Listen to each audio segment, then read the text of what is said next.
Hello everyone welcome back to Andhra home cooking channel. ఏంటి ఈ programmes అనుకుంటున్నారా? మా బాబు వాళ్ళ స్కూల్లో అయితే యాన్యువల్ డే ఈవెంట్ జరుగుతుందండి. ఈ ఈవెంట్‌కి మమ్మల్ని అందరినీ కూడా ఇన్వైట్ చేశారు. మరి ఇన్వైట్ చేసినాక వెళ్ళకుండా ఉంటామా?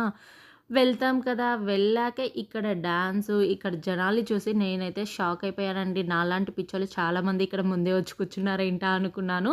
కూర్చోడానికైతే చైర్స్ కూడా లేవు. సరే ఎక్కడో ఫ్రంట్‌లో ఒక 2 చైర్స్ మా కోసమే ఉన్నాయా అన్నట్లు ఉన్నాయి. వెళ్ళేసి వెంటనే కూర్చున్నామండి. మళ్ళీ డాన్స్ ఏస్తున్నప్పుడు మా బాబు మేము కనిపించకపోతే అటు ఇటు వెతుక్కుంటూ ఆ డాన్స్ మీద కాన్సంట్రేట్ కూడా చేయడు కదా అని చెప్పేసి వెళ్ళి ఫ్రంట్‌లో కూర్చున్నాము. చూసారా? ఇదేనండి మా బాబు డాన్స్ అయితే. తనైతే ఆ డాన్స్ ఏస్తున్నాడు. వీడియోలో అయితే నేను వీడియో షూట్ చేస్తున్నా. నాకెళ్ళే చూసుకుంటూ డాన్స్ వేశాడు. డాన్స్ అయితే చాలా బాగా పెర్ఫార్మ్ చేశారండి. అందరూ కూడా వాళ్ళు బెస్ట్ ఇచ్చారు. నాకైతే ఈ డాన్సులు చూస్తున్నప్పుడు నా చిన్నప్పటి స్కూల్